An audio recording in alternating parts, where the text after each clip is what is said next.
Hoy toca un tema emocionante. Soy el doctor Pablo Barrecheura, neurocientífico. Esto es el Atlas del Cerebro. Y hoy vamos a ver el lugar donde nacen nuestras emociones. La amígdala. Hoy vamos a aprender cosas muy interesantes como la diferencia entre una emoción y un sentimiento.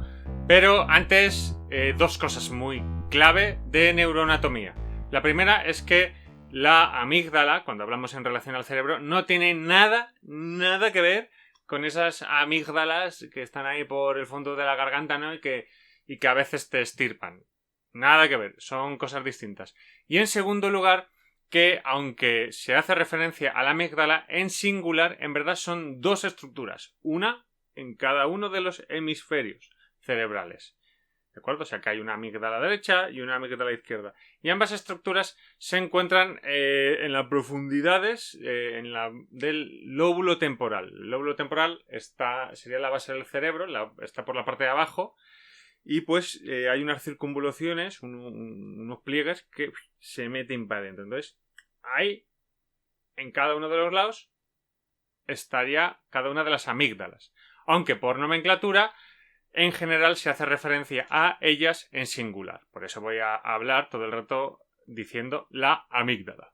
La estructura de la amígdala es la de una serie de núcleos interconectados entre ellos, y algo muy interesante sobre ella es que en líneas generales en el cerebro humano durante el proceso de maduración se produce una disminución del tamaño de la mayor parte de las áreas del cerebro. Por ejemplo, aproximadamente se calcula que la mayor parte del cerebro disminuye en torno a un 10% del tamaño desde los 8 a los 18 años, y esto en gran parte es debido a todo un proceso de refinamiento, ¿no? De ahí ir optimizando. Sin embargo, hay algunas zonas que, por el contrario, aumentan de tamaño, aumentan de volumen, y una de las que tiene una expansión son la amígdala, que aumenta más o menos un 40%. La amígdala es, en cierto modo, el sitio donde nacen nuestras emociones. Y aquí es importante diferenciar entre emoción y sentimiento, aunque muchas veces coloquialmente se utilizan como sinónimos. A nivel de neurociencia no son sinónimos. Digamos que una emoción hace referencia, pues bueno, cuando se nos presentan una serie de estímulos, hay una respuesta instantánea, ¿no? No racional, inmediata, automática. Por ejemplo, se nos acelera el pulso, se nos dilatan las pupilas. Toda esta serie de respuestas automáticas es lo que hace referencia y lo que configura la emoción, ¿no? La respuesta emocional. Mientras que cuando hablamos de sentimiento hablamos de la interpretación, racionalización o experiencia más subjetiva y posterior, aunque ocurre prácticamente enseguida, de esa emoción. Es decir, primero se produce la emoción y luego eso es automático, y luego esto es procesado y genera lo que es el sentimiento. Un ejemplo de esto podría ser mi respuesta si alguien va a dar un golpe, un puñetazo. Independientemente del contexto, a mí un golpe, ¿no? Alguien que me va a intentar agredir, pues bueno, me va a generar una respuesta emocional automática de alerta, de tal, ¿no? Se me va a acelerar el pulso, toda esta serie de cosas.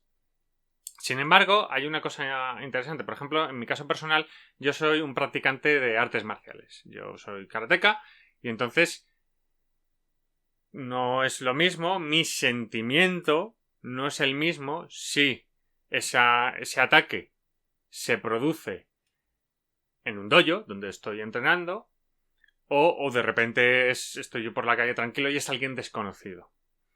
Emocionalmente, tanto en el dojo como en la calle, se va a producir un acelerón. O sea, yo cuando combato, también te cagas, porque te está intentando, cuando entrenas combate, a mí alguien me está intentando pegar, por mucho que sea mi compañero, ¿no? Entonces, la respuesta emocional es muy similar, porque es una respuesta automática, ¿no? Hay una agresión y tal. Pero el sentimiento es completamente diferente, ¿no? Mientras que en el dojo puedes estar tranquilo o incluso tener una cierta excitación positiva de mira, ¿qué tal está yendo el combate?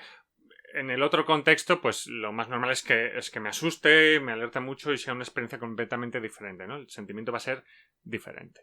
Y uno de los motivos por los cuales es importante esta diferenciación entre emoción y sentimiento es que las emociones, al ser respuestas automáticas fisiológicas, son fácilmente medibles. Y entonces hay mucha información neurocientífica sobre ellas. Mientras que en la parte sentimental, como ya entra un poco en toda la subjetividad y la propia experiencia, pues básicamente necesitas preguntárselo a las personas, ¿no? ¿Cómo te sientes? Y eso ya dificulta el análisis. Pero tenemos mucha información sobre el trabajo emocional de la amígdala. En especial hay muchísimo trabajo sobre el miedo, sobre la activación de la amígdala ante determinados estímulos o situaciones que generan miedo, pero es importante entender que la amígdala no se activa únicamente ante estímulos negativos, también se ha visto activación de la amígdala y por lo tanto una respuesta emocional ante estímulos positivos, ¿no? Como pueden ser ver alimentos, dinero, comida, todas estas cosas positivas pues también generan una activación de la amígdala. Y cuidado con las lesiones en la amígdala.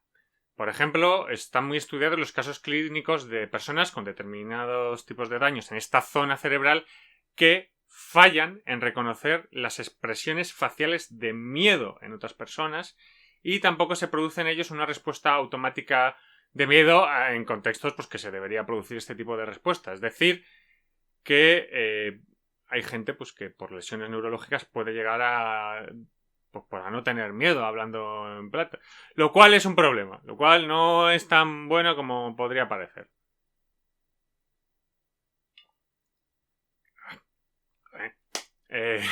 Estamos aprendiendo un montón aquí. Una cosa muy interesante es que la amígdala, una de las cosas que hace es, digamos, da ese componente emocional a los estímulos que percibimos. Y aquí hay una curiosidad, así que atención. Y es que todos los estímulos sensoriales que percibimos, con la excepción del olfato, primero son, digamos, procesados desde un ángulo más así analítico y luego llegan a la amígdala y ahí pues se les da el tono emocional, ¿no? Pues yo qué sé, estos colores que estoy viendo me emocionan o no. Pero primero hay un análisis, ¿no? A ver qué estoy viendo. Y luego ya se le da esa capa. Sin embargo, resulta que el olfato va al revés y conecta primero directamente los estímulos olfativos, primero llegan a la amígdala y luego esa información es procesada por otras áreas ya pues que sitúan, ¿no? A ver qué estoy exactamente oliendo. Esto explica por qué el olor es un sentido especialmente emocional, ya que neurológicamente primero se procesa a nivel emocional y luego ya pues se procesa a otros niveles de identificación y de análisis. Así que, importante es la amígdala, importantes son las emociones, los sentimientos, el cerebro, suscribirse a este canal. Muchas gracias por todo el apoyo que está viendo a la serie. Recordad también que me tenéis en el canal de Twitch de Neurocosas todas las semanas hablando de ciencia. Os dejo links abajo. También veréis los links de los libros de neurociencia que he escrito. Neurogamer sobre neurociencia y videojuego. Muy interesante. Un libro. Luego aparte está el libro del cerebro humano, explicado por Santiago Ramón y Cajero. Un libro muy bonito, ilustradísimo. Y no sé, o sea, a mí me gusta mucho, ¿no? Esta serie, los temas del cerebro, porque aprendes, se resuelven dudas, aunque aún así siempre quedan preguntas nuevas, como por ejemplo, si hay un objeto en el suelo y saltas varias veces sobre él, ¿sería posible que lo estuvieras asustando? Porque claro, lo estás sobresaltando.